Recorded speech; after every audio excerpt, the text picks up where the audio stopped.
Herkese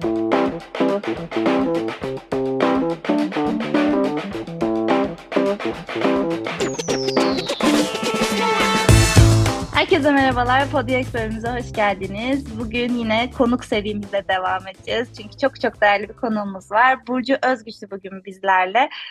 Kendisi content designer ve bugün bizimle kendi deneyimlerini paylaşacak. Güzel önerilerinden bahsedecek. Biz de bir content designer ne yapar, sürecimizde bize nasıl destek oluyor, kendi yaşadığı deneyimlerine hepsini bugün hep birlikte öğrenmek istiyoruz. Hoş geldin Burcu. Nasılsın? Hoş bulduk. Öncelikle teşekkür ederim. Giriş çok güzel oldu. Bize vakit ayırdığın için tekrar çok teşekkür ediyoruz. Burada olman bizim için çok kıymetli. O yüzden iyi ki buradasın. Çok teşekkürler. O zaman ben ilk sorumu sorarak direkt bölüme başlamak istiyorum. Content designer olarak kariyerine nasıl başladın? Bu alana yönelmeni sağlayan başlıca etkenler nelerdi? Birazcık bize geçmiş motivasyonlarını ve bu alana nasıl adım attığını anlatabilir misin? Tabii bahsedeyim. Çok çok gerilere de gitmemeye çalışacağım ama yazıya çocukken de böyle küçük yaşlarda da yatkınlığım vardı zaten. Böyle küçük küçük notlar alır, hep hikayeler, bir şeyler yazardım. Üniversitede de çeviri bilim okudum. Mütercim, tercümanlık. O yüzden ben UX Writing ile de çok benzer bulduğum noktaları var. Birisinde okuyucu diyoruz, diğerinde kullanıcıya sesleniyoruz ama yazarken ya da çevirirken çok benzettiğim müthiş birbiriyle uyuşan noktalar var. Üniversitedeyken de böyle yazarlık, editörlük, çok fazla staj, farklı farklı işlerde yer aldım. Mezuniyet sonrası da hem master hem doktora da iletişimdeydim. Biraz kaçınılmazdı sanırım benim için. İlk tam zamanlı işimde aslında UX diye bir departman yoktu. Ben yaptığım işin de UX olduğunu bilmiyordum. Onu belirtebilirim.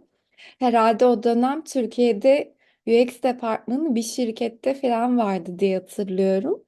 Hem kampanya metinlerine bakıyordum, hem de bu web sayfalarındaki UX metinlerine bakıyordum. Ama o dönem ben bu işin UX writing olduğunu bilmiyordum. Öyle öyle başlamış oldum ve bugüne kadar hep farklı farklı e-ticaret firmalarında çalıştım. Şu an neyse ki ve daha öncesinde de son 3 işimde artık bir UX departmanına bağlı olarak çalışıyorum ve seviyorum bu işi. Çok güzel açıkladın. Teşekkür ederiz Burcu. Aslında dediğin gibi Türkiye'de bu UX yazımı ve içerik tasarımının bulunduğu nokta dediğin gibi yaygın değil. Yani bizler de çok şey bilmiyoruz bu konu hakkında ve ben özellikle şeyi çok merak ediyorum. Bu süreçte yararlandığın, hala şu anda belki günlük hayatında destek aldığın en iyi uygulamalar, kaynaklar neler? Yani dediğin gibi çok niş bir alan. Türkiye'ye çok yeni geldi ve bizler de yeni yeni öğreniyoruz bu içerik tasarımının nasıl bu noktalara geldiğini, nasıl geliştiğini. Bu nedenle senin kendini nasıl geliştirdiğini, hangi kaynakları kullandığını öğrenmeyi çok isterim. Tabii öncelikle bana da böyle çok fazla soru geliyor LinkedIn'den ya da farklı mecralardan. İşte ben UX metin yazarlığına ilgi duyuyorum. Nereden başlamalıyım, ne yapmalıyım diye. Maalesef Türkçe kaynak bulamıyoruz. Yok, onu söyleyeyim. Belki de araya reklam alıp beni takip edebilirsiniz diyebilirim. Ben de kendim olabildiğince bir şeyler paylaşıyorum. Türkçe kaynak yaratmaya çalışıyorum. Ama onun dışında İngilizce bilmek gerçekten çok önemli. Çünkü diğer türlü nereden besleneceksiniz? İşte bu alanla ilgili nasıl bilgi edineceksiniz? Maalesef bu bilgiye ulaşmak çok zor. UX Writing Hub ya da UX Content Collective gibi web sayfalarını takip edebilirler. Ben de hala farklı farklı podcast kanallarını takip ediyorum. LinkedIn'de Sarah Winters gibi önemli isimler var UX metin yazarlığı alanına dahil. Onları takip edebilirler. Dediğim gibi podcastlardan yararlanabilirler ama dediğim gibi İngilizce gerçekten biraz şart oluyor. Kariyerine ilk başladığında da söylemiştin hani Türkiye'de gerçekten rolü bir tanımı yoktu daha öncelerde. Biz de işe başladığımızda daha önceki podcastlerimizde de anlatmıştık. Yeni kullanıcı deneyimi, UX, UI experience'ı şirketlerde de bu şekilde departmanlar açılmaya başlamıştı. Sence content designer rolü Türkiye'de yeterince şu an tanınıyor mu? Yani sence bu alanda Türkiye'de nasıl gelişilebilir? Ya da işte bu alanda Türkçe kaynakların kısıtlı olması ya da İngilizce bilememek bir engel mi content designer olmak için? Yani eskiye kıyasla evet bir ilerleme var. Hiç yok diyemem. Hiç tanınmıyor diyemem. Özellikle son birkaç senede bir farkındalık oluştu. Hatta geçtiğimiz senelerde bir furya başlamıştı. Şirketler fark edip böyle biz de bir UX Metin yazarı alalım gibi güzel bir adım atıldı.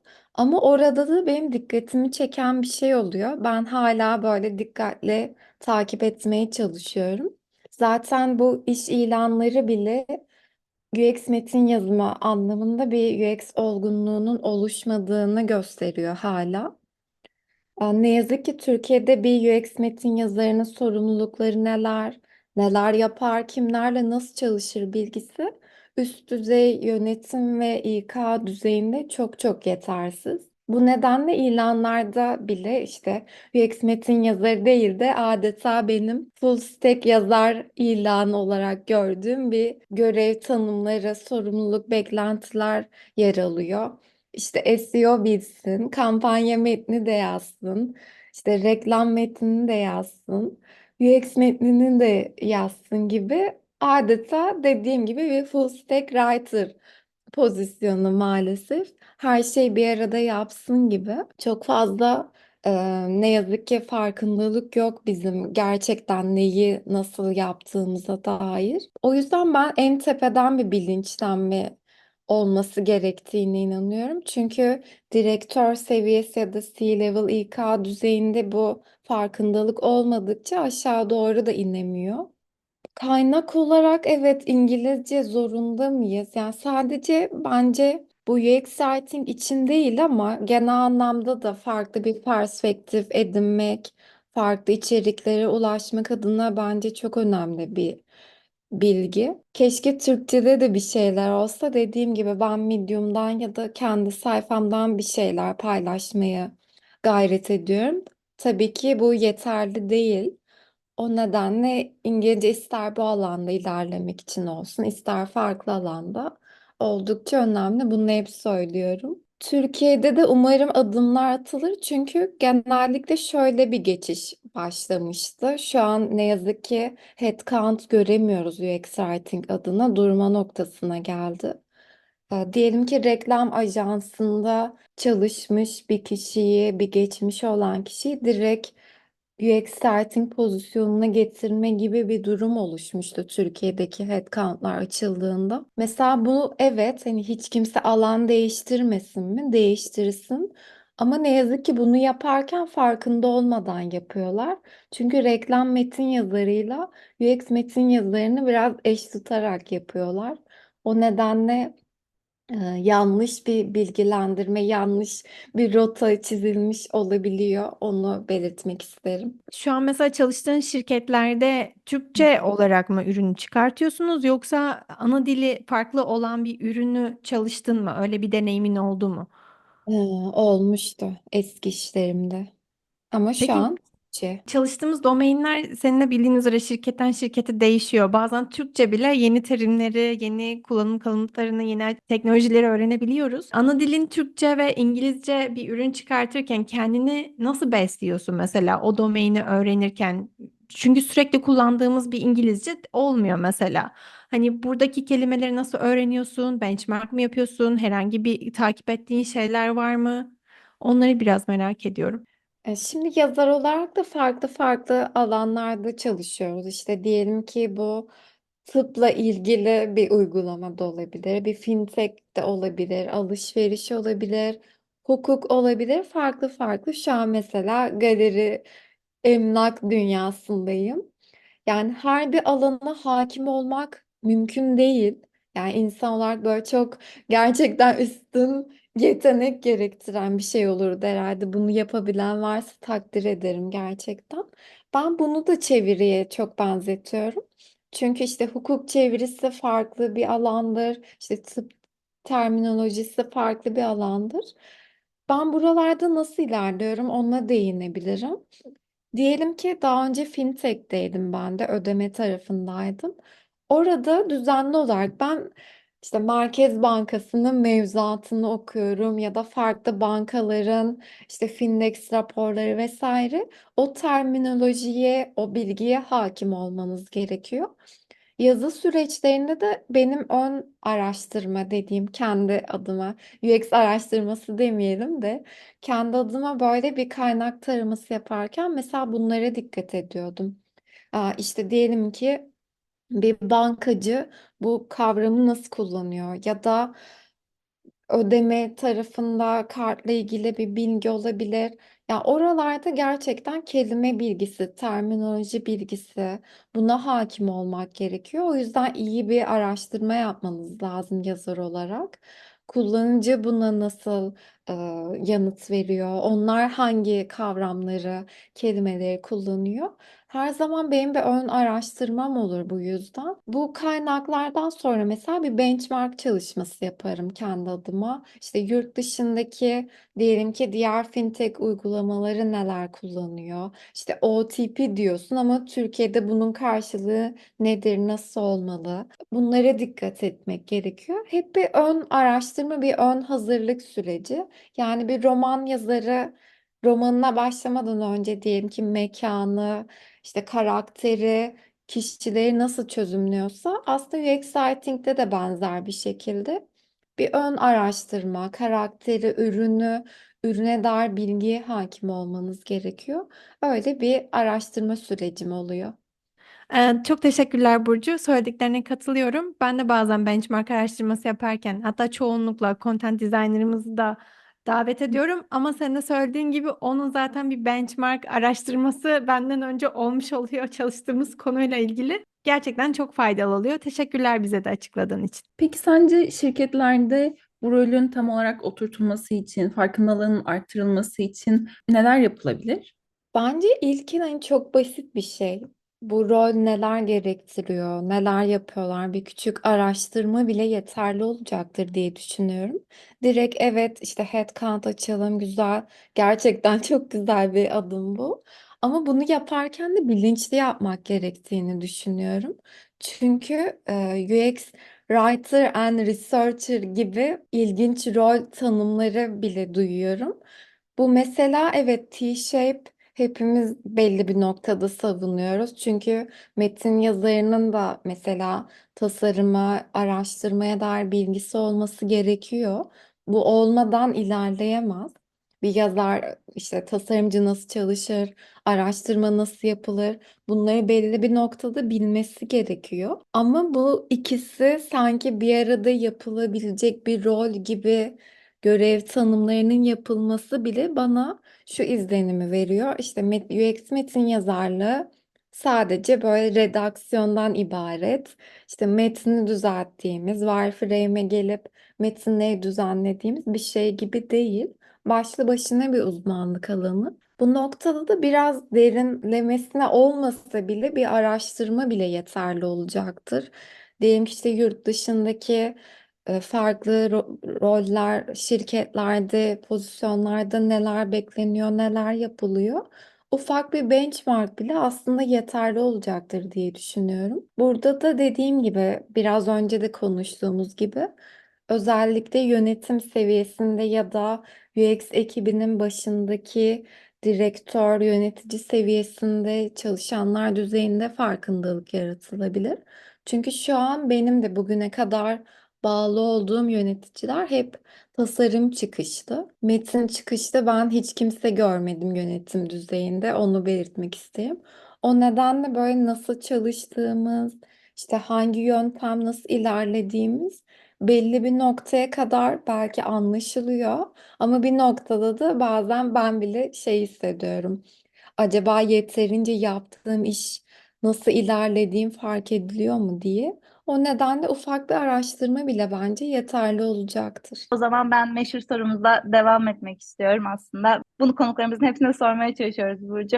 Bir içerik tasarımcısı olarak, bir UX writer olarak senin günlük iş sürecin, ne bileyim planlamaları dahil oluşun, kendi ideal çalışma stilini oluşturma şeklin nedir diye sormak istiyorum. Yani senin aslında bir iş günün nasıl geçiyor? Belki idealdeki gibi değildir. Belki bunları ayırarak da açıklayabilirsin. Bunu duymayı çok isteriz. Evet, zaten çoğumuz idealler böyle güzel ama onu ne kadar gerçek hayatta uyguluyoruz tartışılır. Ama olabildiğince işte ideal olması gereken yolda ilerlemeye çalışıyorum. Benim şöyle bir dipnot düşebilirim. Tek yazar olduğum için iyi bir planlama yapmam gerekiyor. Diğer türlü plansız ilerlemeye çalışırsam bunun sonucu burnout'a varacaktır. Bu soruyu belki de tek yazar çalışan olarak nasıl bir planlama yapıyorum diye de okumak gerekebilir. Şu an haftalık sprintler koşuyoruz mesela. Burada öncelik belirlemek çok önemli. Çünkü çok fazla proje var, çok fazla iş var. Farklı farklı tasarımcılarla çalışmak gerekiyor. Siz de takdir edersiniz ki yazı işte sadece somut olarak bir şey düzeltmek ya da yazmaktan ibaret değil. Bunun öncesi de var. Bir araştırma sürecine dahil olmak, ürünü anlamak. Bunun dışında content guideline'ı iyi takip edebilmek gerekiyor. Tüm bunları aynı anda yürütebilmek için iyi bir planlama çok kritik. Burada da ben ve ekibim aslında öncelik sıralaması yapıyoruz. Hangi iş daha kritik ve her işe aslında bir noktada dahil olmamaya çalışıyorum. Bunu önlemek için de ilk işe başladığımda content guideline'ı hazırlayarak başlamıştım. Bu sayede diğer tasarımcı arkadaşlar, diyelim ki benim dahil olmadığım işlerde, bu kaynaktan yararlanarak iyi kötü bir yol alabilsinler. Bunu amaçlamıştım. Çünkü bir guideline artık metin yazarının ya da tasarımcının bir anayasası gibidir. Orada işte hata mesajı nasıl yazılır, bir empty state nasıl hazırlanır, diyelim ki bir uyarı verilecek, bu nasıl hazırlanır gibi kural setleri belirledim. Oradan rahatlıkla ulaşabiliyor tüm ürün grupları, diğer çalışanlar vesaire. Ben de kendim dahil olduğum projelerde kritik işleri öne alarak başlıyorum. Bazı yazarlar işte bir proje bitmeden diğerine geçemiyor ama burada galiba ben uzun senelerdir tek yazar olarak çalıştığım için multitasking de övmek istemesem de biraz artık şeyi iyi yönetmeye başlıyorsunuz. Bir gün içinde hangi işe, hangi öncelikle odaklanmanız gerekiyor, nasıl ilerlemeniz gerekiyor diye. Ben haftalık ya da ister 2 haftalık sprint koşun fark etmez. Kritik işler başta olmak üzere başlıyorum onları.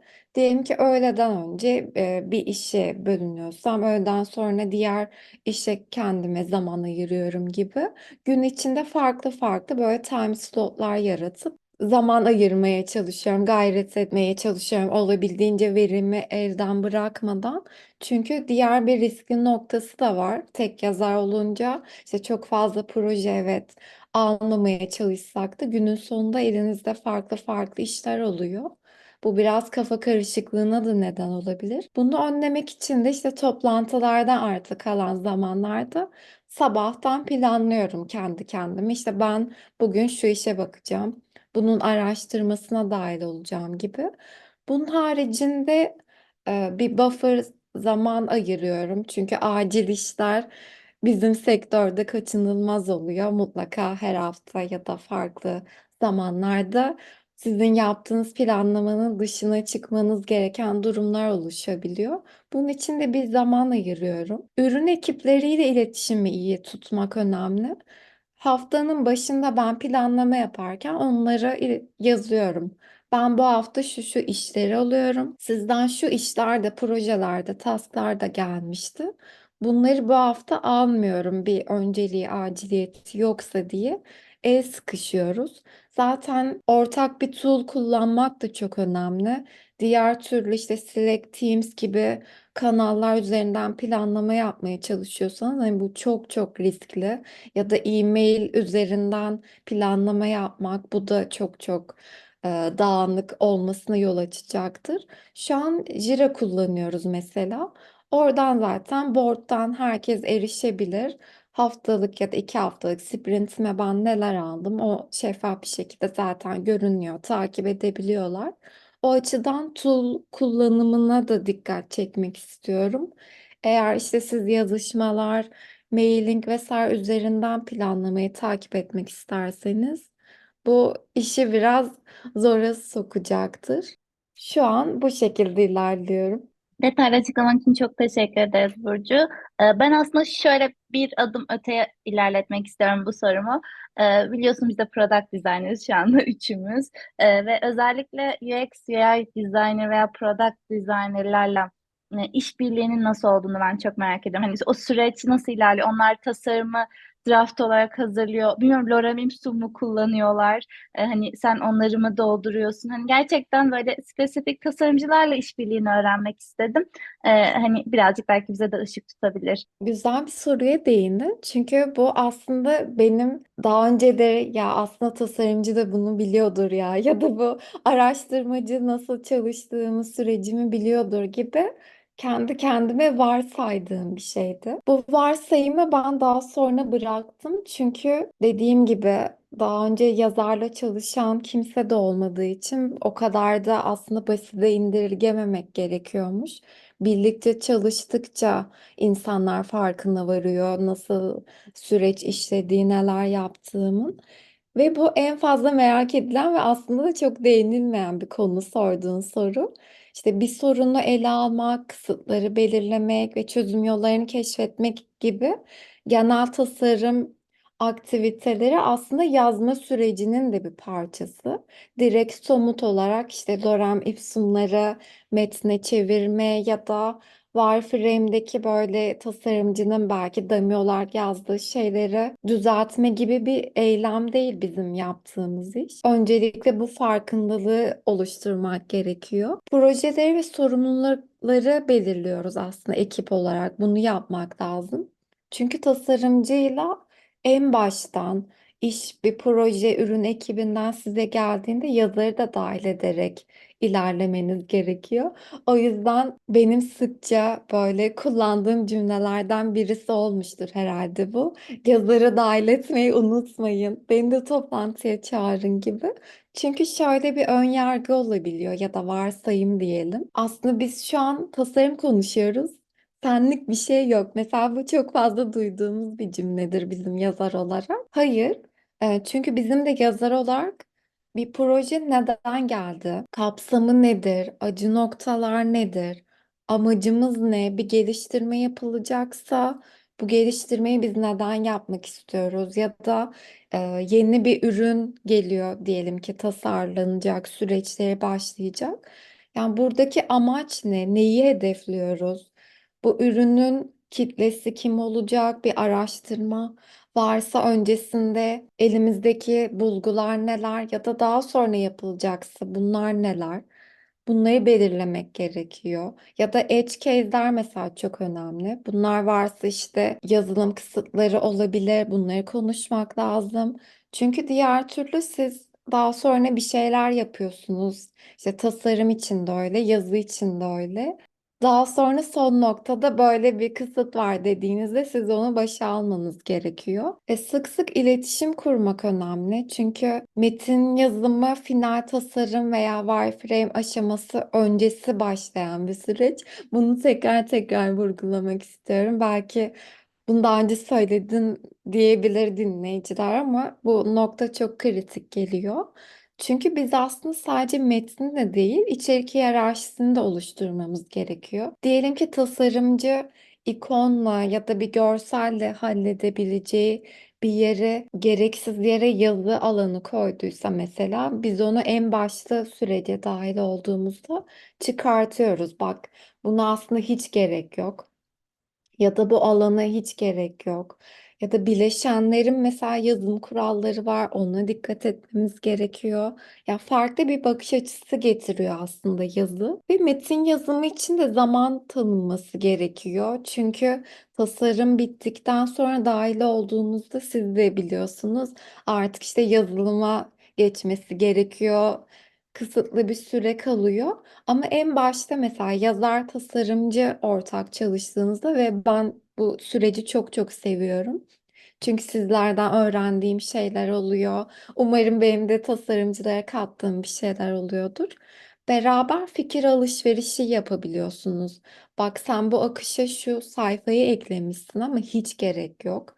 Ya da sen gidip işte bir dipnot alanı eklemişsin ama bak bu aslında olmaması gereken bir şey gibi. Bunları konuşup karar vermek çok güzel oluyor. Bence burada sürece dahil belki de işte şunu da not etmek lazım. İşte yıkıcı değil, yapıcı eleştiri ve yorumlar almak, güzel bir brief alabilmek çok önemli süreçlerde. Genellikle böyle işte yazı üzerinden vesaire ilerlediğinde bir varsayım olabiliyor ürün tarafında da. Ya işte iş bu yapılacak ama aslında bizim ilerleyebilmemiz için böyle güzel bir brief, nasıl ilerlememiz gerektiğine dair kapsam bunu da güzel iletilmesi gerekiyor.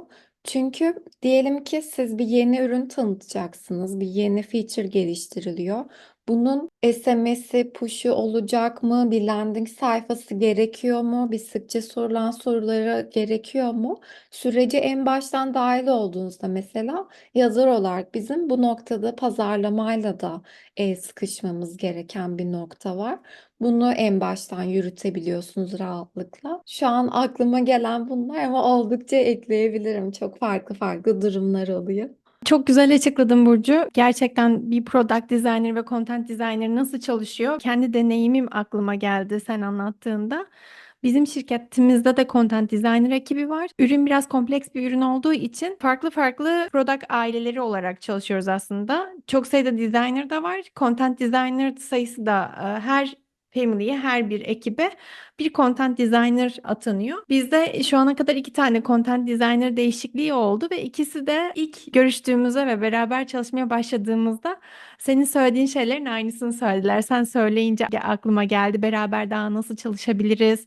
İşte hangi aşamada beni dahil etmen gerekiyor? Birbirimize nasıl yardımlaşabiliriz? Hangi tool'ları kullanarak mesela haberleşmeliyiz?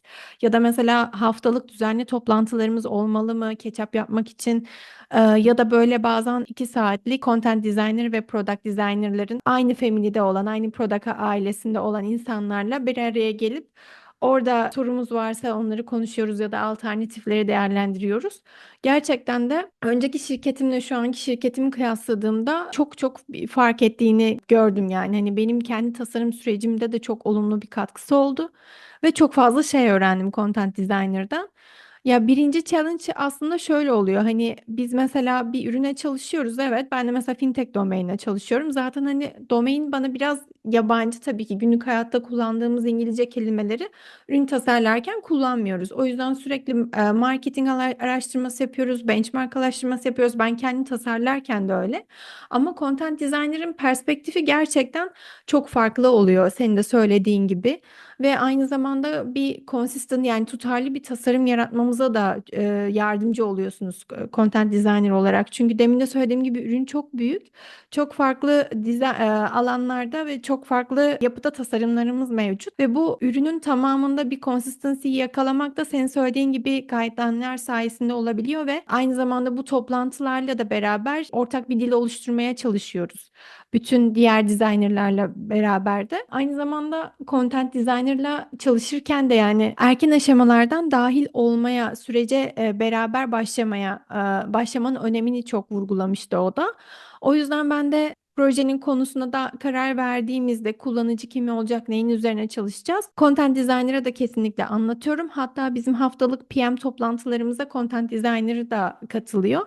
Ve beraber ürünün başlangıcından itibaren sonuna kadar hep beraber ilerletiyoruz. Yani araştırmaları falan beraber yapıyoruz.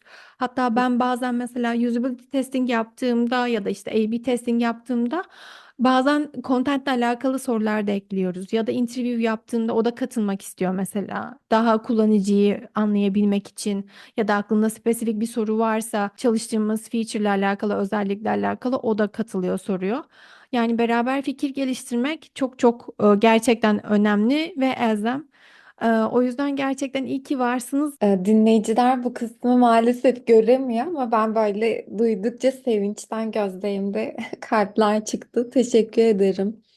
Hatta değinmeyin atladığım bir noktaya da değinmiş oldum. Ben sadece tasarım özelinde bahsetmiş gibi oldum ama araştırmaya da keza yazarın dahil olması çok çok önemli. Çünkü bizim kullanıcı odaklı metin yazmamız gerekiyor. Yani benim Burcu olarak değil de kullanıcının yerine geçerek onun sesi olabilmem gerekiyor. Diğer türlü ne oluyor? UX'ten aslında user'a atmış oluyorsunuz. Ve ben aslında varsayımsal olarak, Burcu olarak yazmış oluyorum. O yüzden iyi ki değindin. Araştırmada dahil olduğumuzda mesela farklı farklı sorularımız çıkıyor. Bunu benim de araştırmacı ve tasarımcı arkadaşlarla çalışırken değindiği noktalardan birisi oluyor. Aa Burcu biz olsaydık işte bu soru aklıma gelmezdi. Bunu eklemezdik vesaire gibi.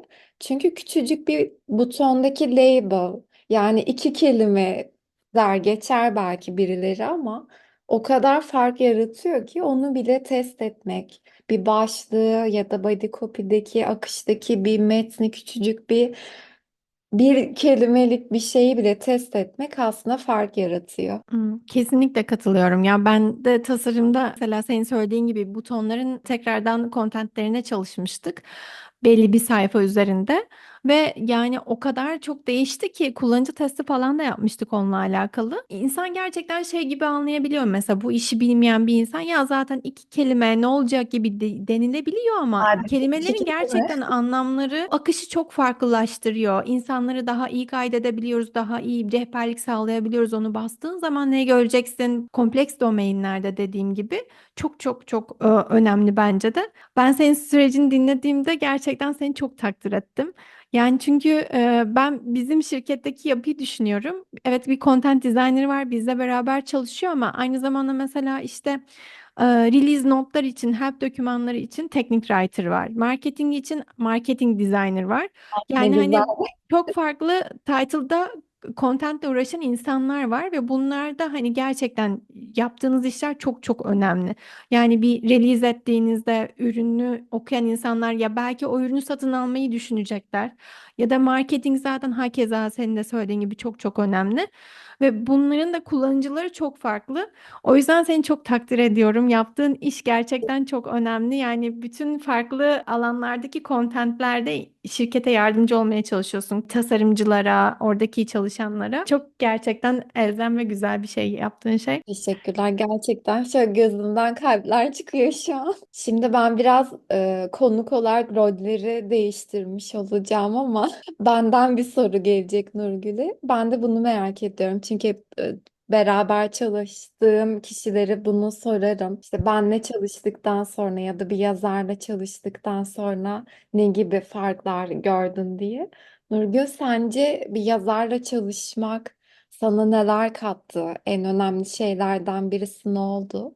Ben rol değiştiriyorum. Sorular sana şu an. Şöyle, ben tasarımcı olarak daha önce content designer ile çalışma fırsatım olmamıştı. Ama content'e olan duyarlılığım daha çok artmaya başladı. Çünkü benim daha çok odağımın mesela tasarım, kullanıcı akışı ve sonra content olduğunu fark ettim ben bir content designer ile çalıştığımda ve bu çok yanlış bir şey aslında. Tabii ki content'i de düşünüyordum, yeri geldiğinde benchmark yapıyordum.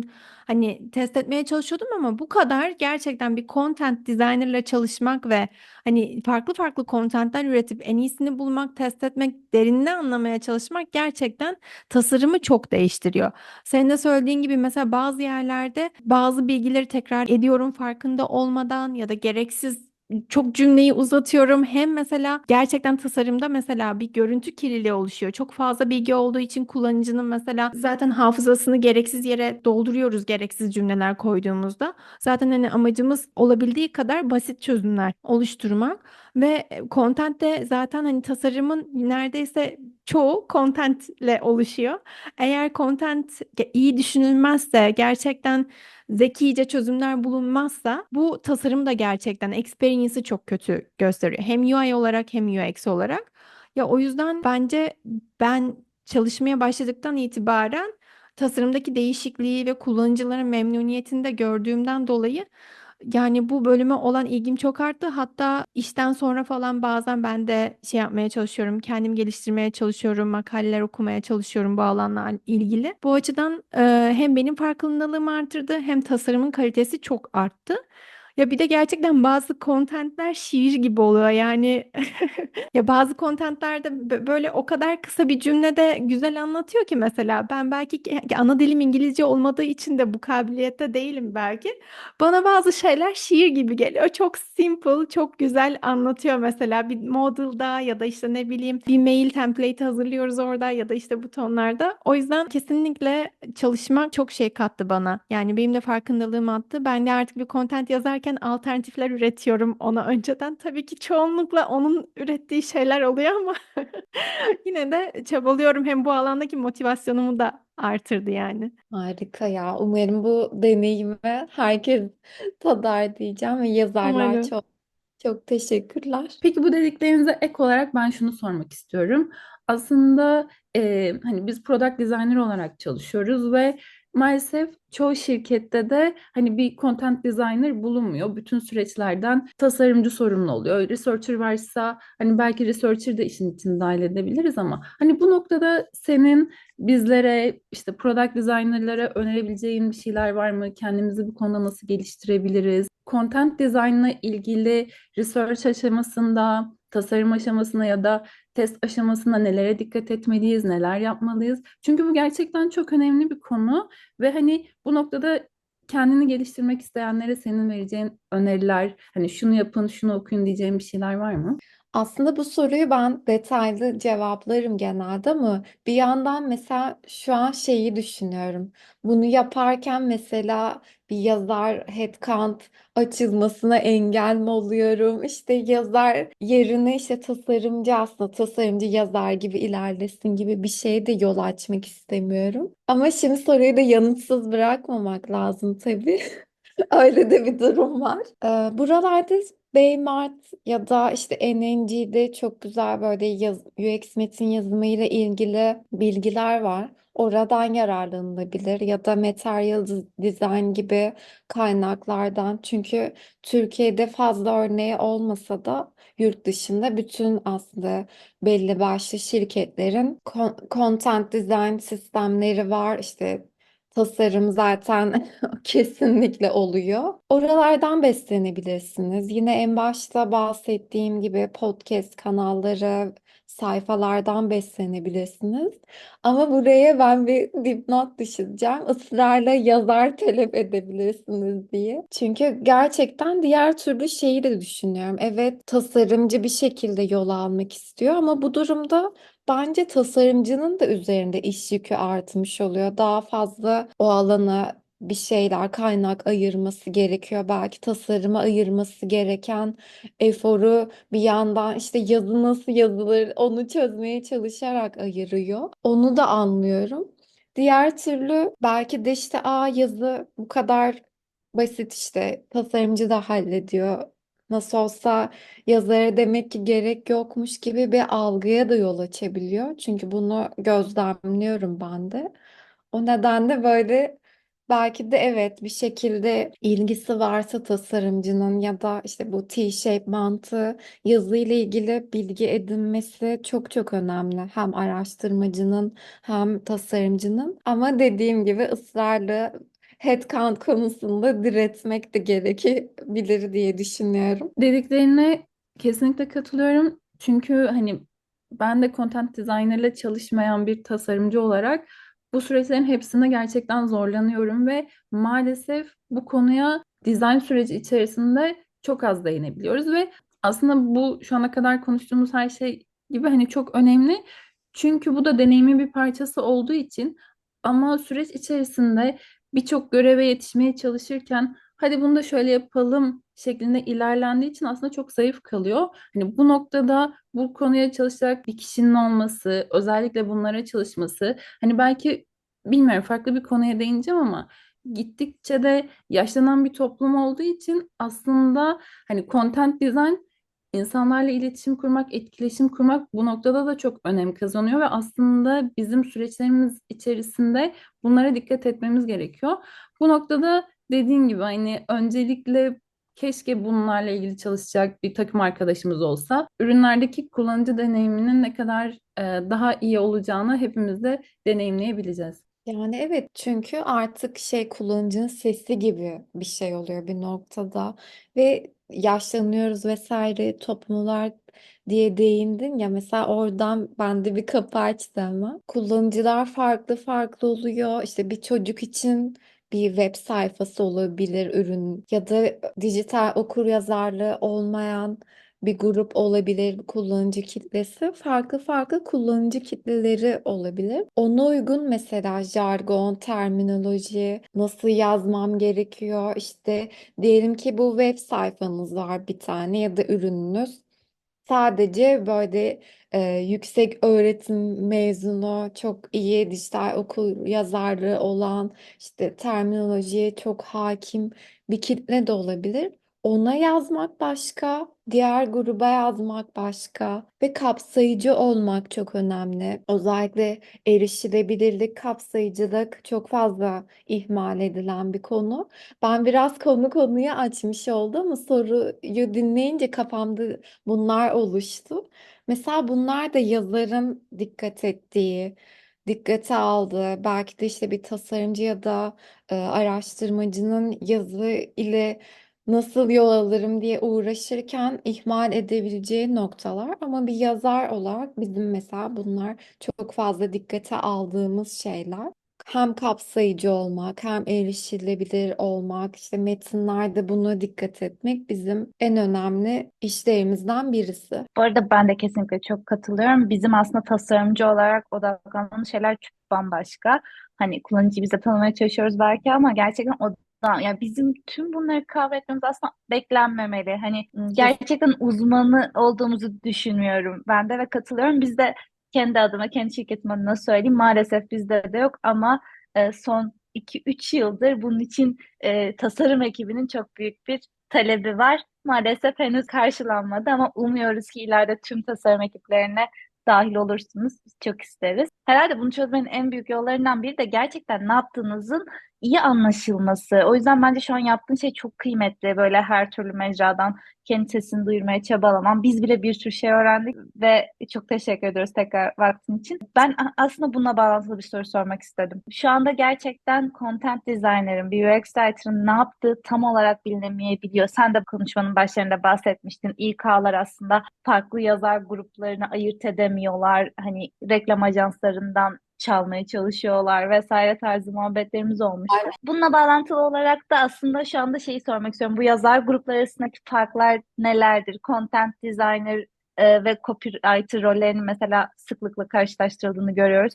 Bu iki rol arasında veya diğer yazar grupları arasındaki farklar nelerdir? İstersen biraz daha açalım netleştirmek için. Tabii, yani buna değinmekte özellikle fayda görüyorum. Çünkü iki yazar grubu birbiriyle sıkça karıştırılıyor. Bir UX metin yazarı kullanıcı odaklıdır. Ama metin yazarı ya da copywriter dediğimiz kişi pazarlama ve satış odaklıdır. Böyle dağlar kadar bir fark var arasında. Biz bir ürünün parçası olan arayüz metinlerinden sorumluyuz. İşte diyelim ki ödeme yapmaya çalışıyor. Kullanıcıya o anda çözüm üretebilecek bir hata mı vereceğiz, yoksa nasıl aksiyon alması gerekiyor onu vermemiz lazım. Ama bir copywriter kampanya ve reklam metinlerinden sorumludur. Yani bir ürünün hiç olmayan bir özelliğini hiç olmayacak bir şekilde abartılı derecede de anlatabilirsiniz. Bir UX tasarımında olmayan bir şeyi söyleyemezsiniz. Reklam yapar gibi bağıramazsınız. Hem ses ve ton olarak fark var, hem kullanıcı kitlesi farklı, hem amacımız farklı farklı. Bizim yazdığımız metinler kısa, öz, anlaşılırdır. Yani uzun ağdalı cümleler, edebi cümleler kullanamayız, metinler kullanamayız. Ama copywriter ne yapar? Yazdığı metinlerde kelime oyunlarına başvurabilir, süslü cümlelere yer verebilir ve UX metin yazarı aslında UX ve yazılım, ürün ekipleriyle dirsek teması çalışması gerekiyor. Ama copywriter diyelim ki bir X markanız olsun. Seneler sonra da farklı bir yazar onunla ilgili bir kampanya için çalışmaya dahil olabilir ve pazarlama ve satış ekipleriyle sıkı sıkıya çalışır. Böyle bir farklılıklar var aramızda. Ya bunlar ciddi farklar ama ne yazık ki işte özellikle Türkiye'de ben bunu çok fazla yaşadım ve bu iki role bölünerek çalıştığım da çok fazla iş oldu. En başta bahsettiğim gibi hem copywriter hem UX writer olarak böyle full stack writer olarak çalıştığım rollerde de bulundum. Çok güzel bir soru. Özellikle altını çizdiğimiz için teşekkür ederim. Biz teşekkür ederiz asıl. Ya istersen bir de son olarak şu anda sen gerçekten bunu duyurmak için herkese yaptığın işi anlatmak için çok çaba sarf ediyorsun gördüğümüz kadarıyla. Herhalde Türkiye için UX Writer terminolojisini yaymak için önderlik ediyorsun diyebiliriz diye düşünüyorum. Çünkü birçok çalışmam var bu konu üzerinde. Birazcık bu çalışmalarını da duymak isteriz. Tabii yani umarım edebiliyorumdur. Bunun için çok çaba sarf ediyorum. En azından bunu söyleyebilirim. Çünkü bizim artık görev tanımımızdan birisi bence bu. Yaptığımız işi anlatmak. Neler yapıyoruz, sorumluluklarımız neler? Hani sadece metin yazımını geçtim. Bu evangelize dediğimiz noktaya çok fazla değiniyoruz. Ben de neler yapıyorum? Cesaret edip böyle sizler gibi Lorem Ipsum adında bir podcast kanalım var. Çok düzenli olarak yayın yapamasam da böyle gayret ediyorum. Farklı farklı içeriklerde neler e, merak ediliyordur diye. Sadece UX metin yazım üzerine. İleride umarım konu alanını genişletebilirsem farklı farklı içerikler de hazırlamak istiyorum. Bunun dışında Medium'da yazılar yazmaya gayret ediyorum. Çünkü en başta da böyle sıkça değindik. Türkçe kaynak sıkıntısı bulunuyor. Tabii bu kadar kapsamlı her noktaya değinemesem de genel olarak en başta neler merak ediliyor onlara değinen yazılarım var. LinkedIn'i aktif kullanıyorum. Orada sıkça gönderiler paylaşmaya çalışıyorum. Bunun dışında böyle farklı şirketlerde artık çalıştığım arkadaşlarım var. Oralarda böyle davet üzerine gidip artık UX metin yazarlığı nedir, neler yaparız vesaire o tarz meetuplarda da yer almaya çalışıyorum. Farklı farklı böyle neler yapabilirim ben de düşünüyorum hala. Bu işi yaymak, işte bilinç yaratmak için çaba sarf ediyorum. Çok güzel. Biz de eğer bu çabana bir vesile olabildiysek diyelim çok mutlu olduk. Ayrıca katıldığın için de çok mutlu olduk. Bizim için de çok güzel bilgilendirici bir bölüm oldu. Hem bizim için hem de dinleyicilerimiz için öyle olduğunu düşünüyorum. Aslında ben de size çok çok teşekkür etmek istiyorum. Çünkü UX alanında farkındalık yaratmayı amaçlıyorsunuz. Yani bu uğurda zaman ayırıyorsunuz. Belki iş dışında bunun için çaba sarf ediyorsunuz. Bence bilgiyi yaymak çok çok değerli bir şey. Ben çok kıymet veriyorum. Bunu yapan herkese de buradan teşekkür etmiş olayım. Bugün özellikle de böyle girl power oldu. O yüzden böyle daha da mutluyum. Emeğinize sağlık. Biz teşekkür ederiz katıldığın için. Çok güzel bir podcast oldu. Çok bilgilendirici oldu. Seni de takip etmeye ve content design ile ilgili yeni şeyler öğrenmeye de bizler devam edeceğiz. Ben teşekkür ederim. Çok güzel sorulardı gerçekten. Evet, bugün Burcu bizlerleydi ve bir UX writer olarak deneyimlerini, iş dünyasında bu rolün nasıl konumlandırıldığını konuştuk. Umarım hoşunuza gitmiştir. Bir sonraki bölümde görüşmek üzere. İyi haftalar diliyorum.